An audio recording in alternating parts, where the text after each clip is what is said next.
Okay, hello everyone, and welcome back to another edition of Alumni Career Chats.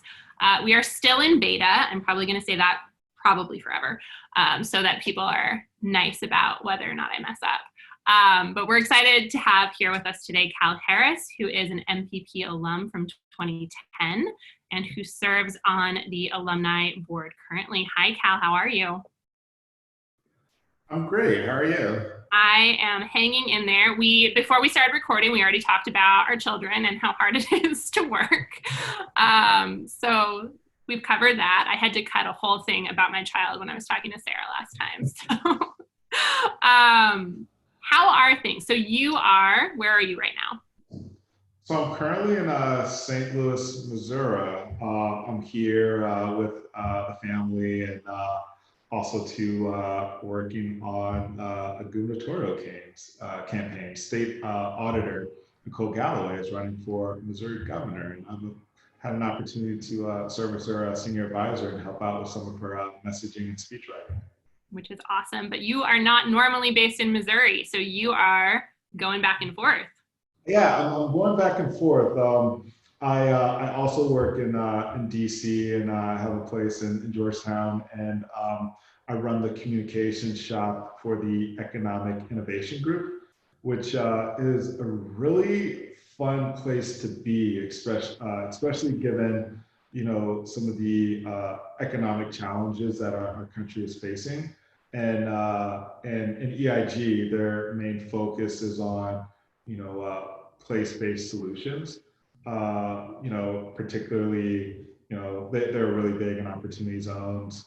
Also really big in policies such as heartland visas and other sort of efforts to stimulate entrepreneurism and small business growth and dynamism. So. Great. And you've been doing that for how long?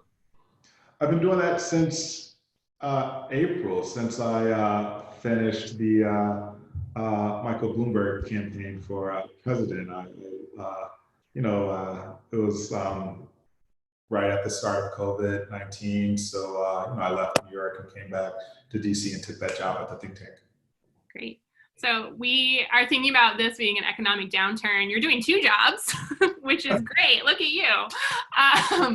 But this isn't the first time you've worked on a campaign, and you worked in think tanks, you've worked in the private sector. How has it been balancing both of these things? I'll admit it can be pretty hectic. It's a lot of sleepless nights, but honestly, they both really the experiences really feed off each other. Okay. I tell people all the time, working for various think tanks in DC. I used to work in the communication shop for the Bipartisan Policy Center. Now I'm at EIG, and sometimes like you start talking to economists, ivory tower academics, and policymakers, and you start to realize pretty quickly, like how many of them truly haven't, been to middle America, or, you tend to ask, like, when's the last time you've actually talked to a voter? And when I mean voter, I'm not talking about, I believe the latest stat is like, I think like 30% of the country, has a college degree. If the only people you're engaging with on your daily basis are, your other friends that went to Brandeis with you, are other folks who are in that 30%, you're like missing this like large segment of people, who, are facing real challenges, if we're gonna try to create solutions to some of the, difficulties that they're going through and, the matters that are keeping them up at night, it helps to actually like, have them actually articulate their problems for themselves. But then too, a lot of times these folks will tell you exactly what they want. and how they would like to have the problem solved, So it just brings this humility and sort of a broadened perspective to my work, especially because, as we tend to, push out different policy solutions or recommendations, a lot of times, like think tanks, we tend to talk in a bubble, and and I'm like, okay, this is great, this is really good stuff. Like, would someone out in rural Missouri, out in Rawls County, or Perry, Missouri, which I was recently there with the governor, small town, only about 700 people, but like, would they actually be able to read the executive summary, and truly really connect to it, And those are the folks that I tend to think about, when I do the whatever work that I'm doing in the think tank. Like I try to think about, like my relatives, down in rural Arkansas and Mississippi, and folks out in Missouri. These solutions are for them. Like, can they actually connect with this material? Absolutely. And I imagine as you're talking to people while you're in Missouri, you're talking to a lot of people who probably don't agree with you inherently, right? And we talk about this at Heller all the time, right? Getting people at the table when you're doing something that has a solution, you need to have the people who it's going to affect.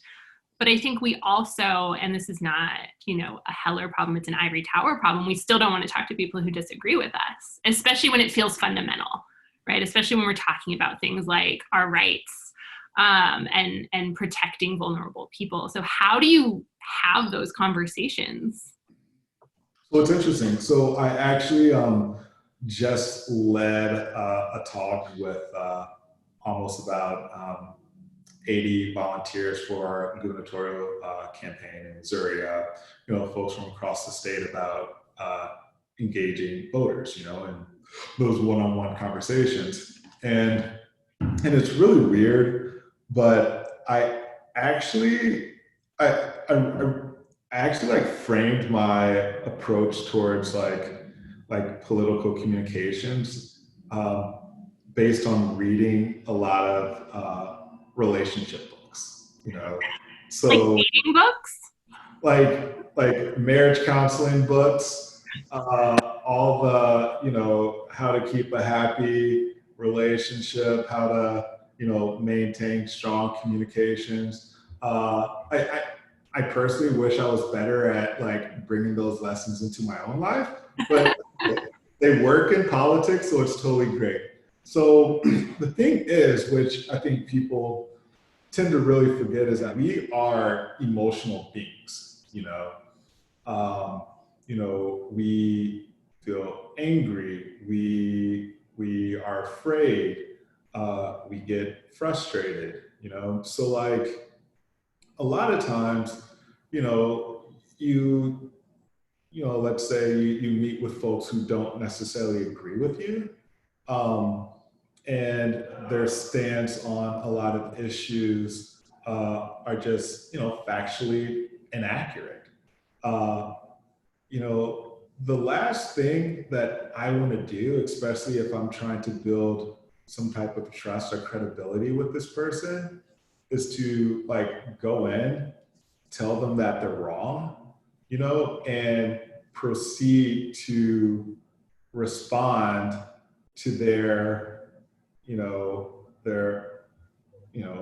illogical arguments by just pouring on a bunch of statistics and facts. The acronym I like to use is like people want to know, like, are you with me? Like A, are you accessible? R, are you responsive? And E, are you engaged? And like, and I took this from a relationship book, but That text right below us.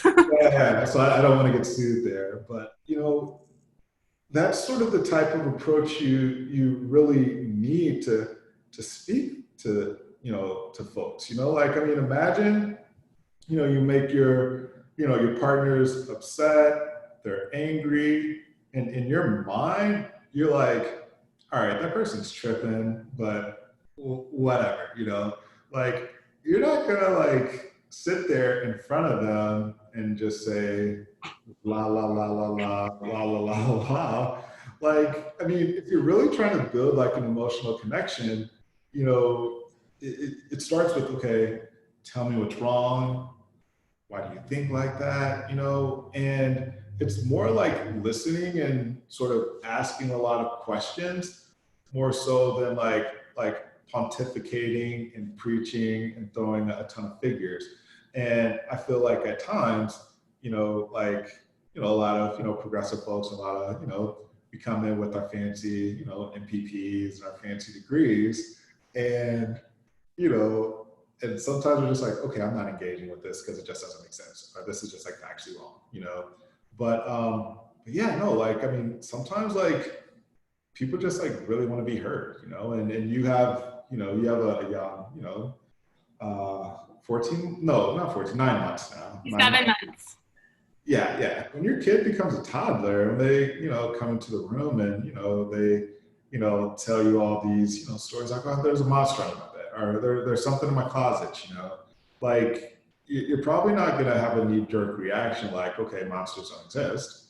You're probably going to say, here, come here. I see you're upset. Give me a hug. Tell me what happened, And I think that's the same amount of patience and sort of understanding that we need to have with folks who don't always agree with us politically or agree with us on different issues. And sort of once you establish that trust and credibility, then you can pontificate and come up with facts, but it starts with building like a real authentic relationship. That sounds exhausting and really hard. It's very hard. It takes a lot of patience. Have you been gaining traction? I mean, you've only been working with the campaign for a few months, but you were telling me before we started recording that she's the only female gubernatorial candidate this year. Yeah. I mean, that sounds like an uphill battle in Missouri. So can you talk about that a little bit? It's funny. It is an uphill battle. This is a state where there's only one,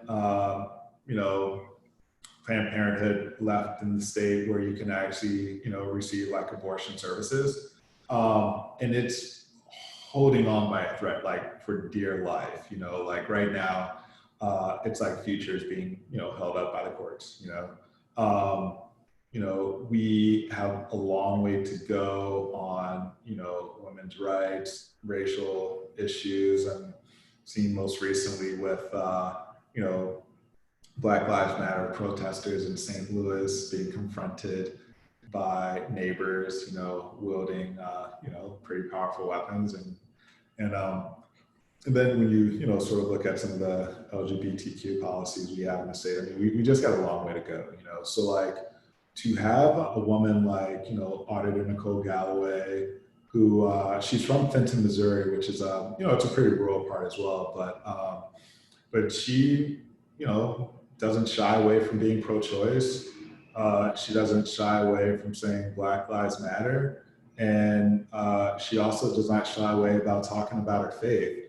It seems like those aren't big things, but in Missouri and in a lot of places in the middle of the country, that means a lot. That means a lot to voters. It shows that she is present and she's comfortable in her own skin. And but also too, she's been really good about I've been really helping the campaign articulate things in a way that really kind of resonates with different folks. And just kind of establishes a stronger connection. So I am really excited. The fact that she is the only woman running for governor on 2020 ballot. I just feel like I got to do everything I can to make sure that she gets across the finish line and can make history for the state.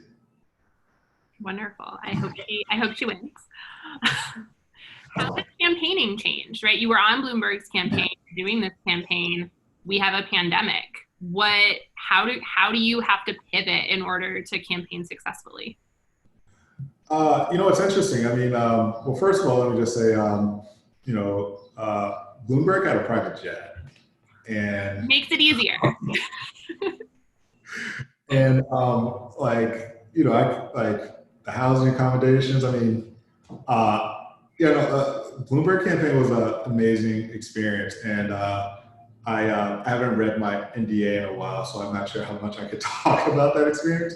We But can cut it if we have to. I'm joking. I'm joking. This is totally fine. I think sort of, you know, transitioning from Bloomberg to you know, working with Auditor Galloway in the midst of the pandemic, it has been challenging. You know, you have you know, a lot of folks who um, you know, there's just a lot of misinformation about the virus.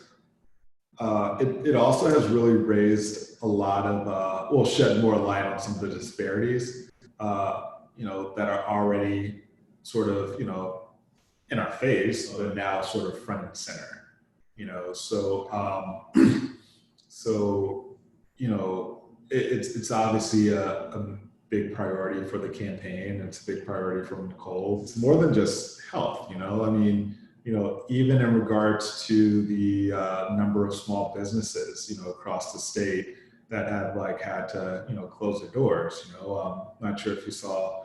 There's the latest stat that, you know, 41% of Black small-owned businesses across the country aren't going to be able to, like, you know, make it through this pandemic and reopen their businesses. You know, and that's really sad. You know, when you look at, you know, PPP, you know, the federal plan to really try to, you know, support a lot of these, you know, small businesses across the country.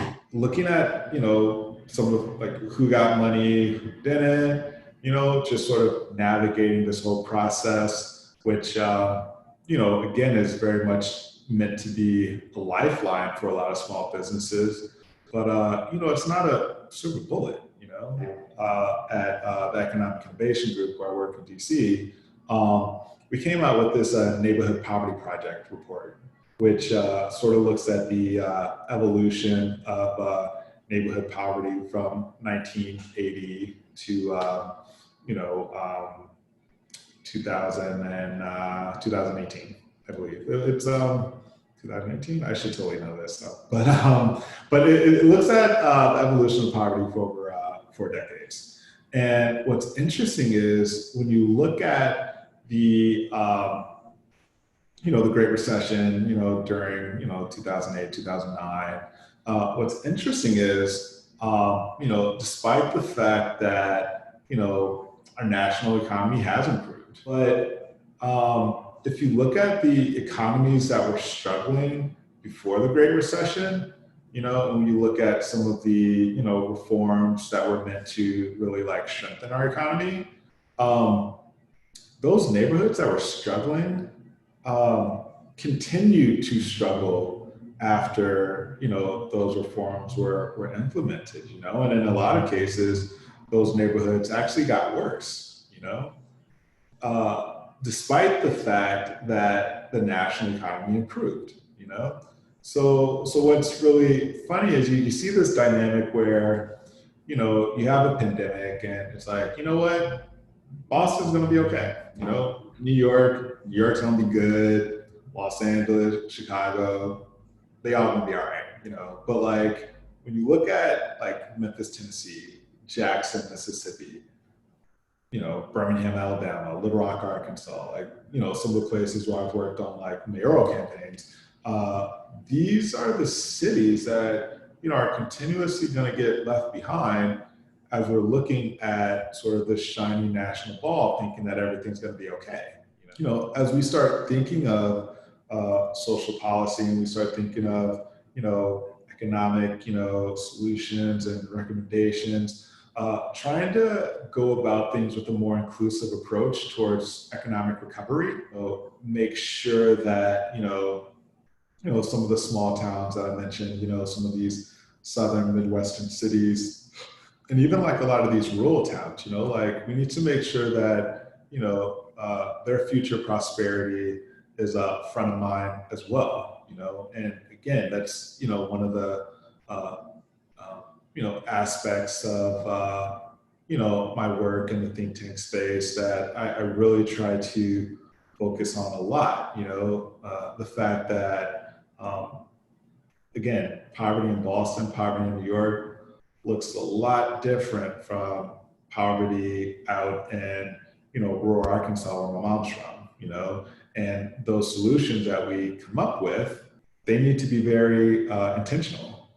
So, that's again, just one of the approaches and one of the things that I kind of, you know, learned just being on various campaign trails and just being, in the trenches with voters. And, I try to bring that approach to my think tank space as well.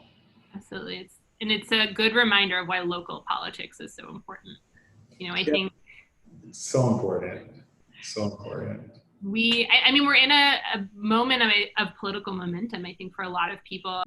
And so I think that, as I'm thinking about this graduating class, we have some alumni who are interested in running for office. We have recent grads who want to get involved in campaigns, who want to get involved in those state and local politics. What advice would you give to them, right? How can they be impactful without completely burning out? Um, it's funny. I Passion is great. What I try to tell people, change is hard. And you're not gonna really change a system overnight. But it will change as long as we are persistent and we don't quit. One thing, and it's probably not on like firebrand messaging as some people may like. I used to work at the Bipartisan Policy Center, and one of the things I've learned there is that you know like change, and progress happens in like small incremental steps. It really takes like working together and finding like real common ground to get anything done. Um and again, like I, I also try to remind myself, and I tell others that like your perspective matters, but it's also not the only perspective. Sort of like being at a busy intersection and seeing like a car crash in the middle of the intersection. And if I'm standing on the northwest corner of the intersection, you're standing on the southeast corner, we're obviously looking at the same exact accident, but our sort of perspective on what happened and what caused it is going to be completely different from our vantage points. Especially when you start thinking of like how a lot of our backgrounds have really shaped what we see. So yeah, it's like I'm a Democrat. I am strong progressive, but but like as much as I want change, I want change now. Um, it's hard, and it's sort of like only way to eat a well is like one bite at a time. So it takes time, but we have to be persistent. So. Great. We do not advocate eating whales at the Heller Career Center, but thank you for that analogy. Don't eat whales. Don't do that. No, this has been really helpful. Thank you so much for taking the time to chat with me, and we'll be sending these out, and I'm sure that students and alumni will get a lot of value from it as well. So I'm gonna stop recording in a second. So thank you. Yeah, no, thank you. Hopefully, I'm happy to, be as, accessible as possible, and, feel free to have folks reach out, and, I'm happy to answer any questions. Wonderful. Thank you. And best of luck for the campaign. I hope the outcome is what we all want. Yes. I'm really excited about it. And again, no matter what the outcome is, I think like as long as we're out here just like meaningfully engaging people and making them like a real part of like the democratic process beyond the fact of just, treating folks like turnout voters, telling them when, election day is like everybody is a persuadable voter, like as I always say, yeah, Joe Biden and Trump are, on the ballot, but the couch is on the ballot too, and you got to give people a reason to not, stay on the couch. So, and that only comes with creating like real policy agendas that, include everybody. So true. Yeah. Thank you, Cal. Thank you.